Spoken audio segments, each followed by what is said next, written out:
Hello friends, welcome to my YouTube channel UP 78 classes. आशा करते हैं आपने हमारे औद्योगिकरण युग की प्रीवियस वीडियो आपने देखी होगी और उसमें आपको जो टॉपिक्स बताए गए थे वो आपको समझ में आए होंगे। क्योंकि देखिए, हमारा एसएसटी एक ऐसा पोर्शन है, अगर आपने पहले की चीजें नहीं पढ़ी, आगे की मतलब जो हम पढ़ा चुके हैं, अगर आपने वो नहीं पढ़ा है तो आप जो आगे हम इस पार्ट में बताते हैं तो वो आप नहीं समझ पाओगे। इसीलिए हम हर पार्ट में यही कहते हैं, आपने प्रीवियस वीडियो देखा कि नहीं, ठीक है।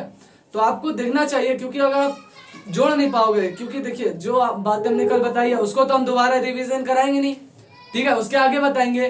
तो आपका भी फर्ज बनता है कि आप प्रीवियस वीडियो देखो और फिर इसको जो आज आपने सीखा उसको आप जोड़ पाओ और उससे अपनी एक कहानी बनाते जो जो हमने बता रहे हैं आपको, ठीक है। तो इसमें हमने आपको समझने के लिए बताया था, ठीक है। इसमें क्या बताया कि देखिए, औद्योगिकरण की क्या बात करी जा रही है, मतलब हस्त निर्मित वस्तुएं, मतलब कि जो हाथों से निर्मित वस्तुएं होती हैं उनका भी चलन। लेकिन औद्योगिकरण की मतलब कि किसी चीज का उद्योग, यानी बहुत तेजी से औद्योगिकरण, ठीक है। तो वो कैसे होगा? अब मान लेते हैं कि 50 लोग बैठे, ठीक है, 50 लोग बैठकर दिन भर में कितनी 100 टोकरी बना रहे, 100 टोकरी बना रहे ना।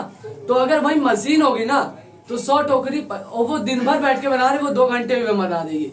तो वो कितना ज्यादा काम कर रही है ना। इसीलिए औद्योगिकरण की इसी का ही अर्थ है कि औद्योगिकरण से फायदा हुआ था, औद्योगिकरण से फायदा हुआ था कि देखिए। लेकिन मशीन का क्या है, मशीन पर विश्वास नहीं करा जा सकता। एक हद तक विश्वास करा जाता है कि हाँ, इस समय तक ये मशीन सीमित है और ये हमें बिल्कुल अच्छे समय पे हमें सामान बना के देगी, कुछ भी, टोकरी बना के देगी, साड़ी बना के देगी, बाल्टी बना के देगी, मग बना के देगी, कुछ भी, ठीक है, वो कुछ भी बना के देगी। लेकिन अब अगर वही मनुष्यों की बात करी जाए तो मतलब कि जो वहां पे व्यक्ति, जो मजदूर होते हैं, ठीक है, मजदूर जो लोग होते हैं वो मजदूर आज भी बनाएंगे। वो अगर आने वाले समय में वो नहीं रहे तो फिर उनके बाद जो उनके बच्चे होंगे, अगर कोई, जैसे कि हुआ, कोई मजदूर तो होंगे, ठीक है। हर कोई कामयाब हो जाए ऐसा नहीं होता है, ठीक है। तो कुछ लोग होंगे, फिर वो भी।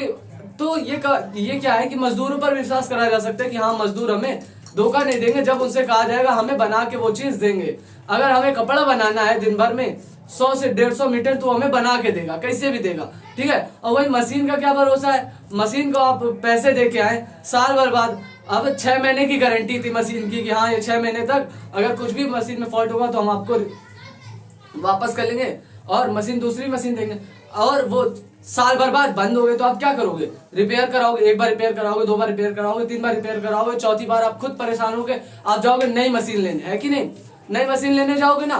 तो वैसे ही तो औद्योगिकरण के फायदे हुए, लेकिन उसका जो वो देख रहे कि औद्योगिकरण में क्या कमी क्या रह गई उसमें, उसी की बात करी जा रही। तो क्या बात हमने लिखा हुआ है यहाँ पे, हेडिंग हमने लिखी है, स्पिनिंग जेनी मशीन का विरोध, ठीक है। यहाँ पे क्या करा जा रहा है? विरोध करा जा रहा है। अब जाहिर सी बात है, अगर यहाँ पे मजदूरों से काम कराया जाता तो मजदूर काम करते थे, उसका पैसा मिलता था। अब क्या करा, एक बार डाउन पेमेंट दे के वो मशीन ले आए, अब वो मशीन से कपड़ा बना रहे, तो क्या हुआ, मजदूर उसमें कट गए, यानी मजदूर उसमें पैसे नहीं मिलेगा, उनका पैसा तो अब चला गया। अब क्या, मशीन उनको एक बार कपड़े बना के दे रही, बस एक बार उन्होंने मशीन खरीदने में पैसे लगाए थे। तो वो क्या कहा जा रहा है, स्पिनिंग जेनी मशीन का विरोध। तो 19वीं सदी में के मध्य लगभग 10% शहरी आबादी निहायत गरीब थी। अब क्या बताया जा रहा है इसमें, 19वीं सदी की बात करी जाती है, वहां पे 10% लोग गरीब थे। बात बताया जा रहा है किस लिए विरोध करा जा रहा था, किसी मशीन का विरोध क्यों करा जाएगा? अगर मान लीजिए कि अब जैसे कि अभी तो सभी होटलों में वेटर होते, ठीक है, सभी होटलों में वेटर होते। अब जापान में क्या है, वो रोबोट दौड़ा रहे, तो उनका क्या है, जो वहां पे वेटर है तो उनकी तनख्वाह तो गई, अब उनकी तनख्वाह तो गई ना। अब तो अब वो रोबोट काम कर रहे हैं, रोबोट वो खुद इन्वेंशन कर रहे हैं, खुद लगा रहे हैं, बस एक बार पैसा दो, रोबोट आ गया, उससे काम करवा। लेकिन उसका क्या, एक समय आएगा कि जब वो भी बर्बाद हो जाएगा, ठीक है, वो जो रोबोट होगा। लेकिन इसमें क्या है कि जो मजदूर है उनकी बात करी जा रही। तो क्या बात करी जा रही, स्पिनिंग जेनी मशीन का विरोध। तो क्या बताया जा रहा है, 19वीं सदी के मध्य लगभग 10% शहरी आबादी निहायत गरीब थी। लिख लीजिए, 19वीं सदी के मध्य लगभग 10% शहरी आबादी 10% शहरी आबादी क्या थी? गरीब थी। शहरी जरूर लिखिएगा वरना वो सोचेगा ग्रामीण इलाकों की बात कर रहा है, ठीक है। तो यहाँ पे शहरी जरूर लिखिएगा। क्या? गरीब थी, ये भी बताया जा रहा है। विरोध किस लिए करा जा रहा है? कुछ तो कारण होगा ना, तो वही सब कारण बताए जा रहे हैं। और 1830 के दशक में आई आर्थिक महामंदी से बेरोजगारी की संख्या विभिन्न क्षेत्रों में 25 से 75% पहुंच गई। तो इससे क्या बताया जा रहा है कि अब देखिए जब वहां पे मशीनें आ गई तो वो मशीन काम करने लगी, तो अब क्या हुआ, वहां पे बेरोजगार घट जाएगा। बेरोजगार कैसे घट जाएगा? जब मजदूर जाएगा नहीं तो वो रोजगार कहाँ से पाएगा, तो बेरोजगार हो जाएगा। उसी की बात करी जा रही। बेरोजगारी किस हद तक बढ़ गई? 25 से 75% तक बढ़ गई बेरोजगारी। तो इसको लिख लीजिए, 1830 के दशक में आई आर्थिक महामंदी में, 1830 के दशक में आई आर्थिक महामंदी में, आर्थिक महामंदी में अब क्या हुआ?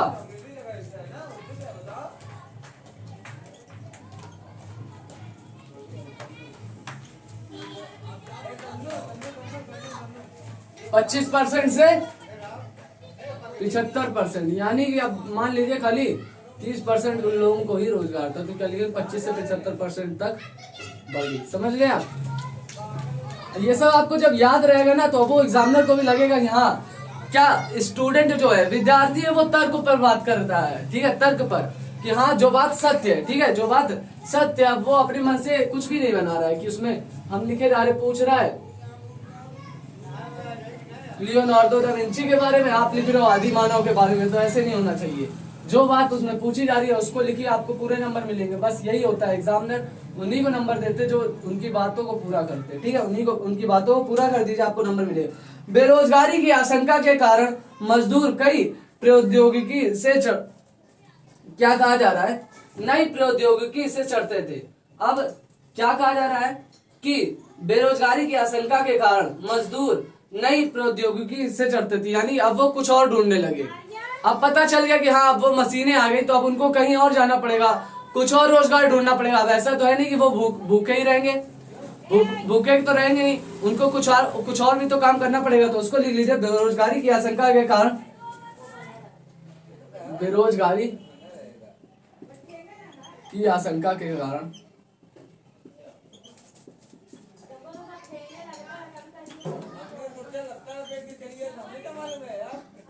प्रौद्योगिकी,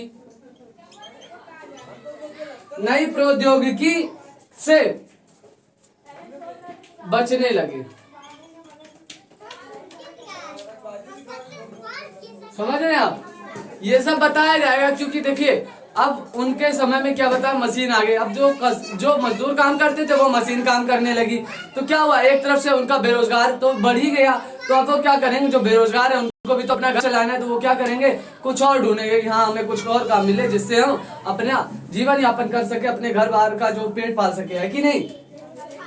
जब ऊनी उद्योग में स्पिनिंग जेनिंग मशीन का इस्तेमाल शुरू करा गया।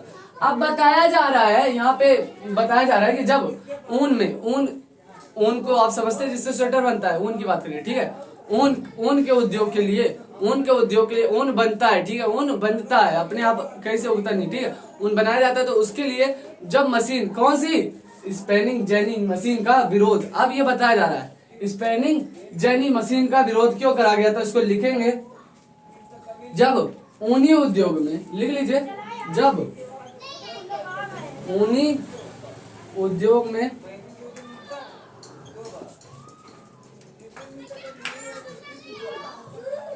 जेनिंग मशीन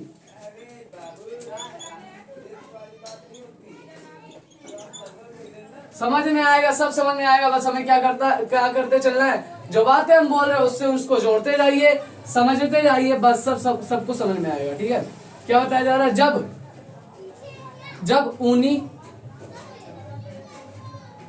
ऊनी उद्योग के लिए कौन सी, जो हेडिंग डली, बस उसी मशीन का स्पिनिंग जेनी मशीन का इस्तेमाल शुरू किया गया, तब की बात करी जा रही है।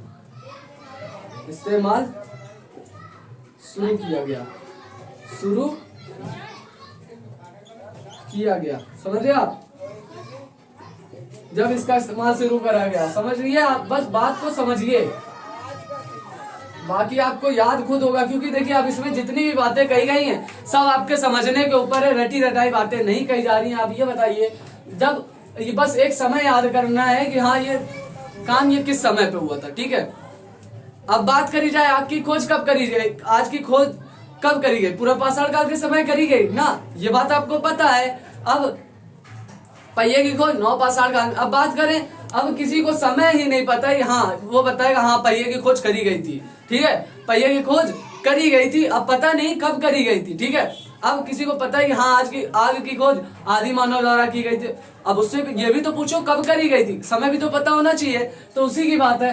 बस एक समय याद रखना है, बाकी हेडिंग हमारी लिखी हुई है, क्वेश्चन में भी अगर आ गया तो इसका विरोध क्यों करा गया तो आपको समझ में आना चाहिए। बस समय याद रखना, 19वीं सदी की बात है, वहां पे गरीबी बढ़ गई थी। अब 1830 के दशक में वहां पे बेरोजगारी 25 से 75% तक बढ़ गई थी, और बेरोजगारी की आशंका के कारण वहां पे वहां के जो उद्योग में क्या ऊनी उद्योग में जब स्पिनिंग जेनी मशीन का जब इस्तेमाल करा जाने लगा, जब इस्तेमाल किया जाना शुरू करा गया, तो हाथ से ऊन कटने वाले और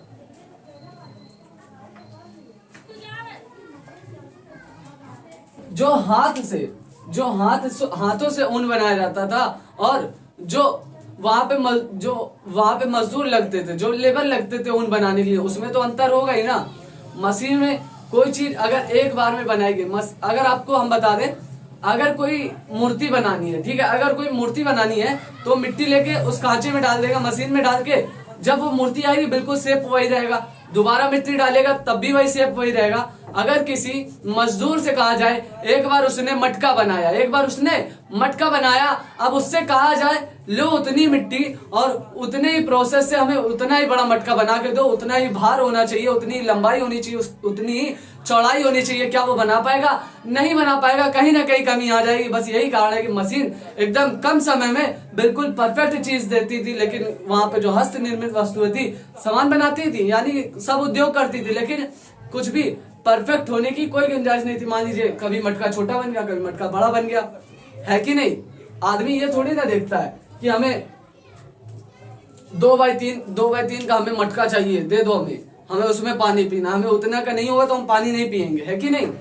बस एक साइज देखते हैं कि हाँ इतना बड़ा छोटा है, ठीक है, कोई दिक्कत नहीं है, उसको अपना पानी पीना होगा तो वो उसको रख लेगा, उसमें पानी भर के पानी पिएगा, है कि नहीं?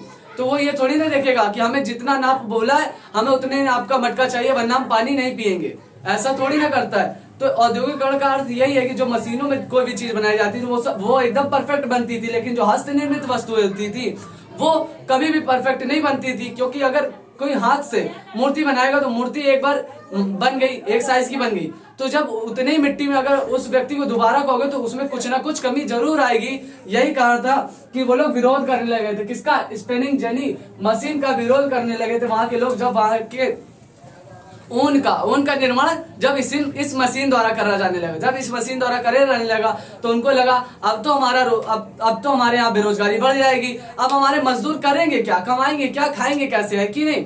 कमाएंगे क्या और खाएंगे कैसे? तो इस बात पे आ गया, इस बात पर बन पड़ी। तो अब वो लोग क्या करेंगे, हाँ हमें कुछ तो करना पड़ेगा जिसकी वजह से हमारा रोजगार चले, तो उन्होंने क्या करा, इस मशीन का विरोध करने लगे। लेकिन जब बताइए किसी को अगर किसी चीज में फायदा मिल रहा होगा, कुछ भी हो जाए वो उस चीज को छोड़ेगा नहीं। तो लोगों का काम था हाँ भैया हमारा रोजगार इन्होंने मशीन ने ले लिया, बताइए, तो उसका विरोध करना तो बनता है ना। तो उसी की बात करी जा रही है। तो हाथ से काटने वाले, काटने वाले नहीं, काटने और काटने में अंतर होता है, समझिएगा, ठीक है? काटने और काटने में अंतर होता होगा, आपने देखा होगा जहाँ पे रुई बनती है, कपास जहाँ पे बोलते हैं ना कपास, अब वहां पे जब उसको बताया जाता है, जब उससे चादर बनाई जाती है तो उसको काटा जाता है, काटा ना कि काटा जाता है कि नहीं? काटा जाता है जिसको कटाई बोलते हैं। तो जब उसका प्रोसेस किसके द्वारा, मशीन के द्वारा होने लगा तो उसका विरोध करने लगे उस मशीन का। तो क्या लिखेंगे, तो हाथ से उस मशीन काटने वाले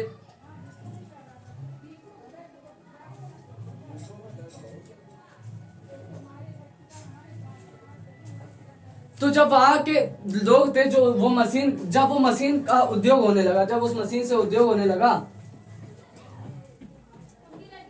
लिख लीजिए, हाथ से काटने, काटने ना लिखिएगा बिल्कुल, ता से तरबूज लगाना है, ठीक है, ता से टमाटर नहीं लगाना है, का से काटने, ठीक है, काटने सभी को पता होगा, हाथ से काटने वाले ऊनो,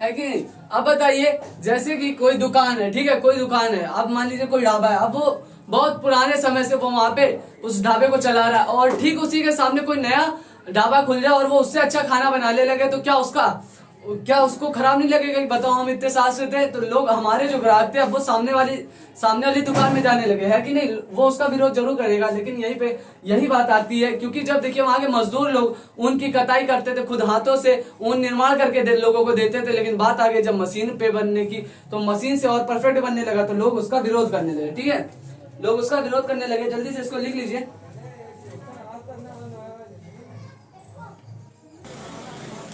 बात करते हैं उपनिवेशों में औद्योगिकरण। उपनिवेश क्या होता है, जिन बच्चों को नहीं पता वो हमारी प्रीवियस वीडियो जाके देखे जल्दी से, ठीक है, प्रीवियस वीडियो देखे, हम आपको बताते हैं, क्योंकि प्रीवियस वीडियो देखने से आपको क्लियर हो जाता है कि हमने जो भी यहाँ एक मतलब कि कोई भी वर्ड लिखा है कि उपनिवेश, ठीक है, उपनिवेश, तो ये जिस बच्चे को नहीं पता होगा वो सोचेगा हाँ उपनिवेश क्या होता है। उपनिवेशों में औद्योगिकरण तो हमने बता दिया, उपनिवेश क्या होता है, ठीक है, उपनिवेश क्या जगह का नाम है, बिल्कुल नहीं, जगह का नाम नहीं है।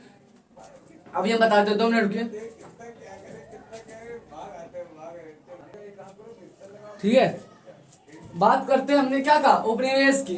जिन बच्चों को उपनिवेश नहीं पता है, बिल्कुल भी उपनिवेश नहीं पता, हमने क्या बताया था उपनिवेश में, यानी कि उपनिवेश आपको एक एग्जांपल के द्वारा, बहुत अच्छे एग्जांपल के द्वारा, बिल्कुल आसान भाषा में समझाते हैं। मान लीजिए अंग्रेजों ने हम लोग को बंदी बनाया था ना एक समय में, तो वो उन्होंने क्या करा था, अंग्रेजों ने हम लोगों के ऊपर उपनिवेश स्थापित करा था, बस ये इसी को कहते हैं, इसी को उपनिवेश कहते हैं, बस और कुछ नहीं होता उपनिवेश। तो क्या कहा जा रहा है, उपनिवेशों में औद्योगिकरण, यानी कि जब किसी भी जगह उपनिवेश लगाओ, ठीक है, उपनिवेश हो, यानी कि कोई एक राज्य किसी दूसरे राज्य के कब्जे में हो और उस जगह औद्योगिकरण कैसे हो रहा था, तो उसी की बात हम बताने हैं। उपनिवेशों में औद्योगिकरण तो हम इसको भारत पे लेकर समझते हैं।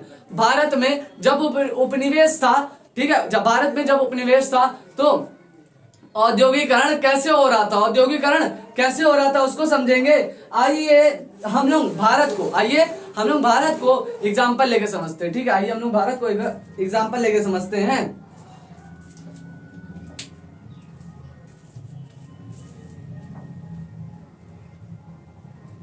आइए, ये आपको ये क्यों लग रही हो, ये तो आपकी बात है ना, हम बता रहे हैं, आइए, लेकिन एग्जामिनर का आपका आंसर में ऐसा लगना चाहिए कि हाँ आप उससे बात कर रहे हो, अपने आंसर को दिखाना चाहते हो, हाँ सर देखो हमने आपके पॉइंट पे जो आपने पूछा है हमें बिल्कुल उसी पे जवाब दिया, ठीक है।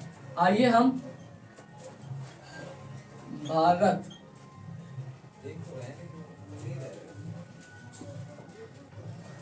भारत पर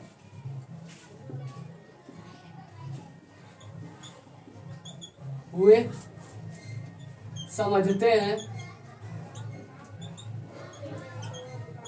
जब भारत पर, ठीक है, जब भारत पर उपनिवेश स्थापित था तो तब औद्योगिकरण कैसे हो रहा था, उपनिवेश स्थापित था तब औद्योगिकरण कैसे हो रहा था, समझ रहे हैं आप, औद्योगिकरण कैसे हो रहा था।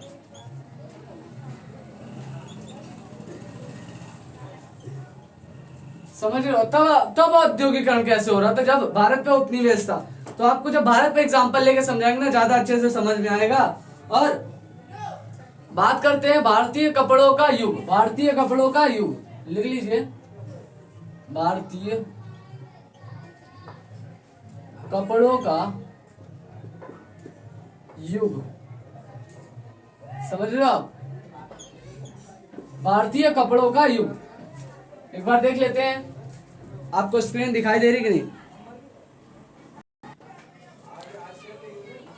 क्या है भारतीय कपड़ों का युग? भारतीय कपड़ों का युग। अब हमने क्या बताया, कपड़े अगर निर्माण करा जाता है कपड़े का, तो उसके लिए भी अब मशीनें आ गई हैं। ठीक है, आप सभी को पता है कपड़ों का निर्माण अब मजदूरों द्वारा नहीं, मजदूर बस कुछ लगते हैं लेबर, जो उस मशीन से जब निकलता है कपड़ा तो उसको तय लगा कर रखना होता है, अपना एक जगह से दूसरे जगह पे पहचान पहुंचाना होता है संभाल के, बस यही एक काम है। बाकी तो निर्माण क्या करता है, यानी कि धागा की निर्माण करती, फिर उस धागे से कपड़े बनाए जाते हैं। सब कुछ क्या होता है, एक प्रोसेस से होता है। किससे? मशीन के द्वारा। ठीक है, मशीन के द्वारा।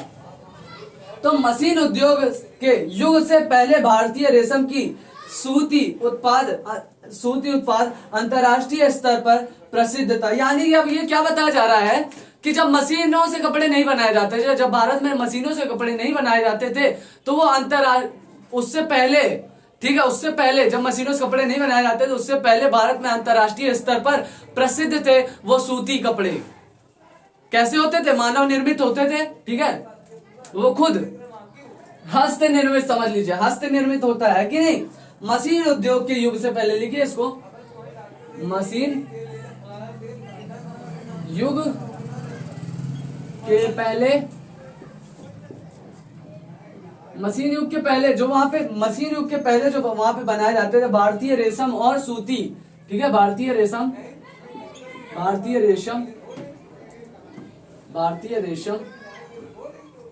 और सूती।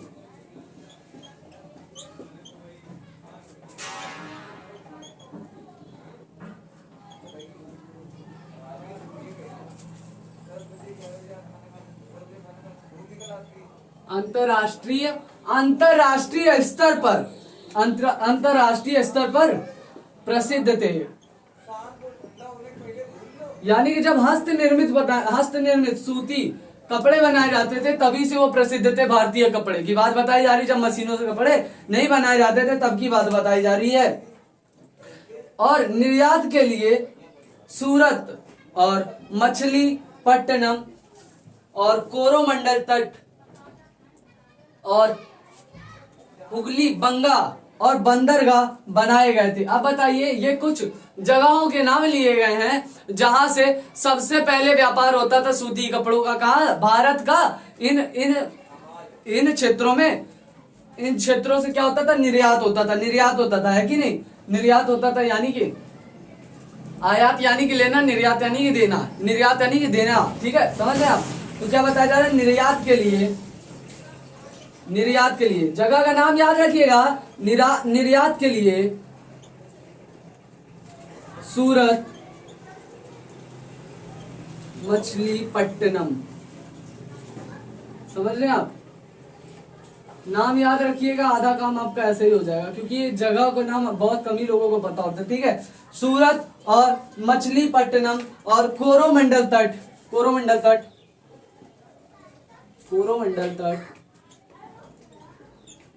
बंदरगाह भी। ठीक है, बंदरगाह यानी बंदरगाह किसको कहा जाता है? ठीक है, कोरोमंडल तट, हुगली,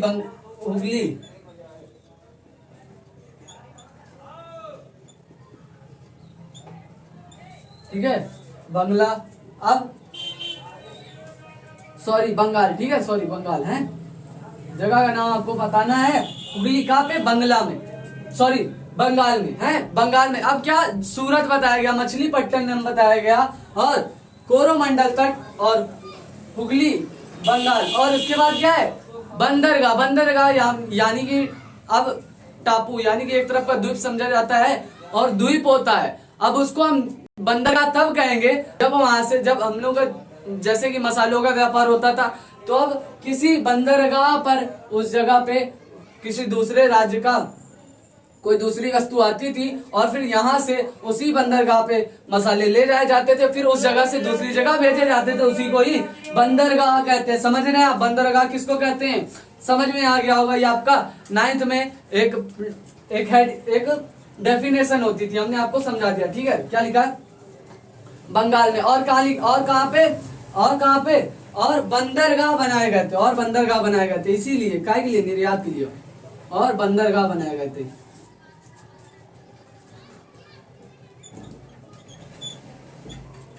लिख लिया आपने?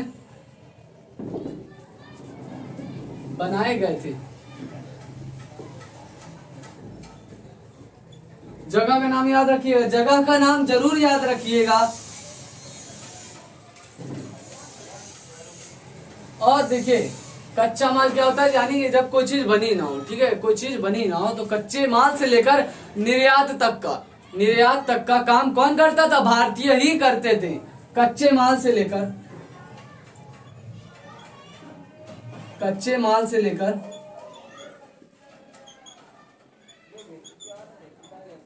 निर्यात का काम भारतीय ही करते थे। समझ रहे हैं आप? कुछ भी रटने नहीं, सबको हम एग्जांपल से बता देते हैं, क्योंकि देखिए भारतीय कैसे। अब कपड़ा किससे बनता है? धागे से बनता है। धागों को एक जगह सिस्टमेटिक वे से लगाते जाइए, तो उसमें मशीन के द्वारा वो प्रोसेस, पहले हाथों से कपड़ा बनाया जाता है, ठीक है, लेकिन उसके लिए क्या बताया था? अब वो सूती कैसे बनता है? तो उसके लिए अब उसको पहले धागे में निर्माण करा जाता है, फिर उसके द्वारा कपड़ा बनाया जाता है। तो क्या बताया जा रहा? कच्चे माल से लेकर, यानी कपास, मान लीजिए कपास से लेकर, कपास समझते हैं, रुई, ठीक है, कपास से लेकर कपड़े तक का प्रोसेस, प्रक्रिया जो करता था वो कौन करते थे? हमारे भारतीय करते थे, और उसका निर्यात भी वही करते थे। ये बात आपको समझनी होगी। और कुछ भी काम बाहर के देश के लोग नहीं करते थे, बस सब कुछ यही करते थे, निर्यात भी यही करते थे। कौन? भारतीय ही करते थे। जगह का नाम बता दिया किससे करते थे, ठीक है, जगह का नाम बता दिया, सूरत, मछलीपट्टनम, बंगाल, ठीक है। और बंदरगाह बनाए गए थे किसके लिए? निर्यात के लिए बनाए गए थे, कपड़ों के निर्यात के लिए। समझ रहे हैं आप? कपड़ों के निर्यात के लिए बनाए गए थे। परंतु धीरे धीरे यूरोपियन कंपनी शक्तिशाली होते गए और भारतीय कपड़ा उद्योग उनके नियंत्रण में आ गया। ठीक है, भारतीय कपड़ा उद्योग उनके नियंत्रण में आ गया। हमने क्या बताया? अब ये क्या करा, एक तरह से समझ लीजिए, इन्होंने कपड़े उद्योग को अपने उपनिवेश स्थापित कर दिया। उपनिवेश स्थापित करना क्या बताया? किसी पर किसी चीज का अधिकार होना है कि नहीं?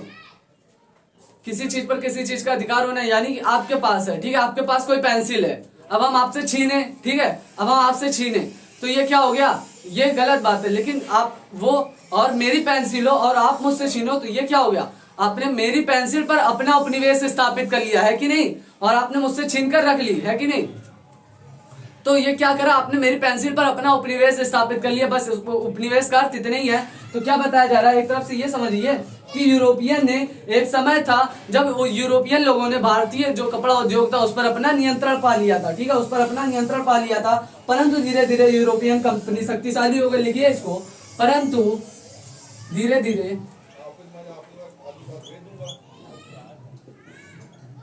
यूरोपियन कंपनी शक्तिशाली हो गई। समझ रहे हो आप? शक्तिशाली हो गई और उसने भारतीय, बता रहे हैं आपको, उपनिवेश कुछ और नहीं होता, बस यही होता है, ठीक है, किसी और की चीज पर अपना हक जमा लेना, यही एक उपनिवेश स्थापित करना होगा। जैसे कि मेरी पेंसिल है, आपने मुझसे छीनकर अपने पास रख ली है, क्या हो गया? मेरी पेंसिल पर, पेंसिल मेरी है लेकिन आपने अपना उस पर हक जमा लिया, अपना उपनिवेश स्थापित कर लिया, बस ऐसे समझिए, ठीक है। परंतु धीरे धीरे यूरोपियन कंपनी शक्तिशाली होती गई, ठीक है, शक्तिशाली होती गई और भारतीय कपड़ा उद्योग उनके नियंत्रण में आ गया। और भारतीय कपड़ा उद्योग उनके नियंत्रण में आ गया, उनके नियंत्रण में आ गया। समझिए इसको, नियंत्रण में आ गया, समझ रहे हैं आप? भारतीय कपड़ा उद्योग क्या आ गया? उनके नियंत्रण में आ गया। अब क्या करेंगे? उस पर उनका हक होने लगा, धीरे धीरे क्या करने लगे? वो उनका हक होने लगा। ये अब इसके आगे जो महत्वपूर्ण बिंदु है, जल्दी से इसको लिख लीजिए, ठीक है, समझना है, बस आपको लिखना है आपको और समझते चलना है। एग्जाम्पल दे रहे कि आपको हम समझाते जा रहे हैं। कुछ भी यहाँ पे कुछ भी ऐसा शब्द नहीं लिखा होगा जिसका अर्थ आपको ना पता हो। बताइए कुछ भी ऐसा लिखा है क्या? हमने एक औद्योगिकरण क्या होता है ये अर्थ आपको बताया, क्योंकि हमारा इस चैप्टर का नाम है, चैप्टर का अर्थ तो हमें पता ही होना चाहिए। बंदरगाह क्या होता है हमारा 9th में हमने क्यों आपको बताया, क्लियर होना चाहिए सब कुछ, कुछ भी रटा रटाया नहीं है। और हमने क्या बताया, कच्चा माल भी बताया जिनको नहीं पता है, ठीक है। और उपनिवेश बताया, उपनिवेश हम बता चुके हैं, ठीक है। ये सब बताना नहीं चाहिए क्योंकि हमने प्रीवियस वीडियो में बता चुके हैं, लेकिन हम आपको रिकॉल कराते रहते हैं ताकि आपको याद हो जाए। उपनिवेश कोई बड़ी चीज नहीं है, जितना हमने बताया था बस वही उपनिवेश है, ठीक है। जल्दी से इसको लिखिए, बात करते हैं आगे के पॉइंट पे। इसके लिए यानी कि हमने क्या बताया, अभी हमने यहाँ पे लिखा है उपनिवेशों में औद्योगिकरण, वही हेडिंग है, उसी के अंदर आगे के हम पॉइंट्स बताने जा रहे हैं। हमने बस उस हेडिंग को रफ कर दिया है, लेकिन हमें क्योंकि हमें पॉइंट्स बताने ज्यादा से ज्यादा और उसको कवर करना है, तो हमने क्या बताया कि अब जैसे कि कुछ भी है, अगर कोई देश है तो उसमें कोई एक शक्तिशाली जगह होगी, ठीक है। अब कोई देश है उसमें कोई शक्तिशाली क्षेत्र होगा, एरिया होगा, अगर उसको हमने अपने अंडर में कर लिया तो जाहिर सी बात है धीरे धीरे हमारा पूरा देश हमारी बात मानेगा, है कि नहीं? पूरा देश हमारी बात मानेगा कि नहीं? मानेगा। बस हमें क्या होगा, सिस्टमेटिक वे से करना पड़ेगा काम। लेकिन हमने वही इसको समझने के लिए हमने क्या बताया, क्या उसने पूरे भारत पे कब्जा कर लिया? लेकिन नहीं, उसने कुछ चुनिंदा जगह से, जहां से भारत पर पूरा कंट्रोल होता है, मुंबई, कोलकाता, ठीक है। मुंबई, कोलकाता, अभी यानी कि उस समय के सबसे ज्यादा उद्योग यहीं पर होते थे, ठीक है। उस समय में सबसे ज्यादा उद्योग यहीं पर होते थे, तो उन्होंने क्या करा, उन्होंने मुंबई और कोलकाता दोनों जगहों पर नए नए बंदरगाह बनाए और वहां से व्यापार करने लगे। किस चीज का? सूती कपड़े का, समझ रहे हैं आप? रेशम का बड़े पैमाने पर निर्यात किया जाता था, रेशम का बड़े पैमाने पर निर्यात करा जाता था। लिखेंगे कैसे? इसके लिए उन्होंने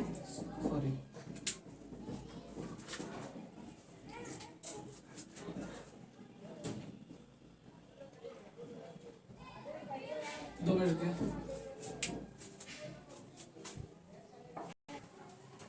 बात करते हैं। इसके अंदर अब उन्होंने क्या बताया था, मुंबई और कोलकाता से हमने बात बताई ना, मुंबई और कोलकाता से जगह का नाम आप याद रखिएगा, बाकी काम आपके होते जाएंगे, समझना है। इसके लिए उन्होंने बंबई और कलकत्ता, इसके लिए उन्होंने बंबई और कलकत्ता, समझ रहे हो आप? बंबई हमने क्यों लिखा, मुंबई क्यों नहीं लिखा? बंबई बोलते थे सब पहले, हमें भी वही बंबई लिखना पड़ेगा, बंबई ही लिखना पड़ेगा उसको, ठीक है। बंबई और कलकत्ता दोनों जगहों में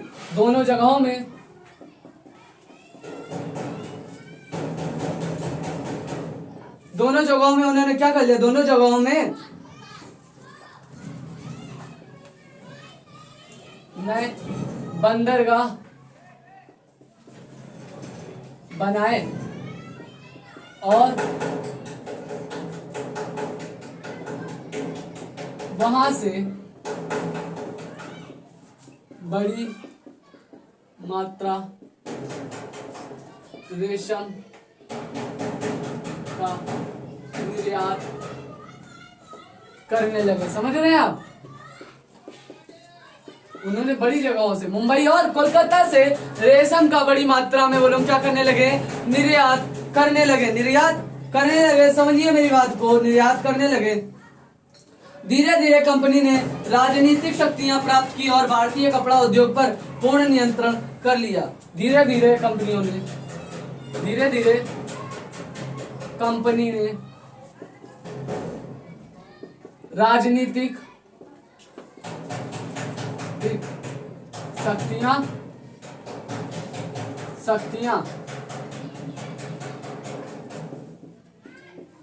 प्राप्त की,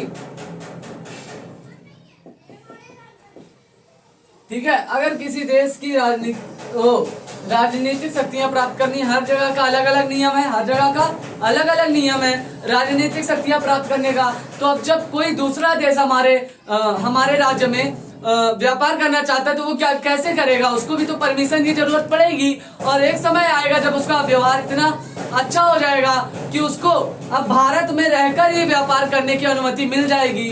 तो उसका क्या अर्थ हुआ कि उन्हें राजनीतिक शक्तियां मिल गई, तो उन्होंने क्या करा, जो धीरे धीरे कंपनियों ने राजनीतिक शक्तियां प्राप्त कर ली, राजनीतिक शक्तियां प्राप्त कर ली और भारतीय कपड़ा उद्योग पर पूर्ण नियंत्रण कर लिया, और भारतीय कपड़ा उद्योग पर पूर्ण नियंत्रण प्राप्त कर लिया, पूर्ण नियंत्रण प्राप्त कर लिया। समझ रहे हो आप? प्राप्त कर लिया, समझिए आप, पूर्ण नियंत्रण प्राप्त कर लिया, समझ रहे हो? अब वहां पे क्या करा, धीरे से वहां पे अपनी जगह पक्की कर ली कि हाँ अब यहाँ पे कोई नहीं रह सकता उनके अलावा, यानी कि अब राजनीतिक शक्तियां उन्होंने प्राप्त कर ली। तो अब क्या हुआ, तो उन्होंने धीरे से कब्जा कर लिया किस पे, भारतीय जो कपड़ों की कंपनियां थी उन पर कब्जा कर लिया, कपड़े उद्योग पर पूर्ण नियंत्रण कर लिया। अब आखिरी में ईस्ट इंडिया कंपनी ने ऐसा कैसे किया होगा, आखिर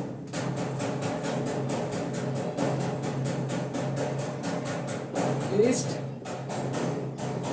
इंडिया कंपनी ने ऐसे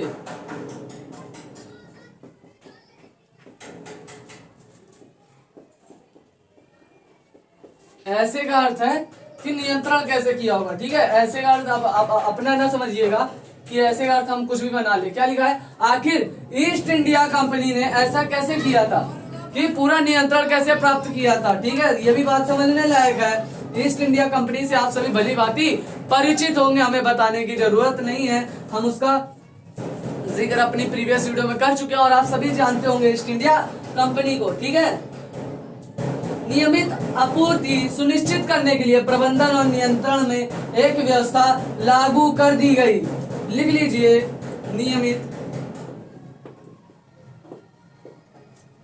नियमित आपूर्ति सुनिश्चित, 2 मिनट के जरा,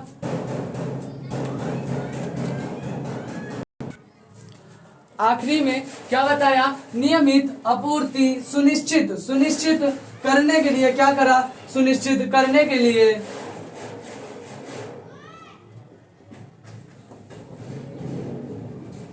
प्रबंधन और नियंत्रण, दोनों बातें बहुत ही महत्वपूर्ण है, प्रबंधन और नियंत्रण,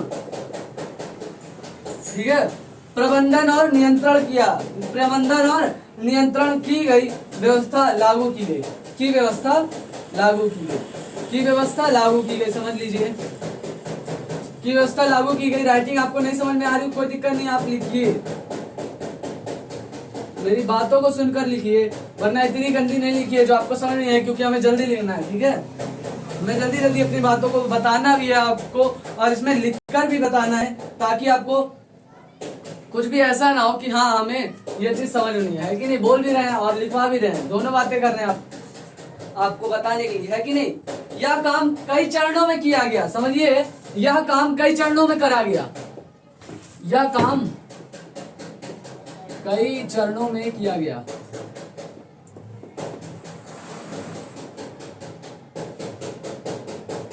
चरण यानी कि पैरों में नहीं होता है, चरण यानी कि पार्ट में होता है, ठीक है, चरण होता है, ठीक है। कई चरणों में किया गया, ठीक है, कई चरणों में किया गया, एक बार में इतना बड़ा काम नहीं हो सकता। ये क्या हुआ, यह काम कई चरणों में हुआ, पहला, ठीक है।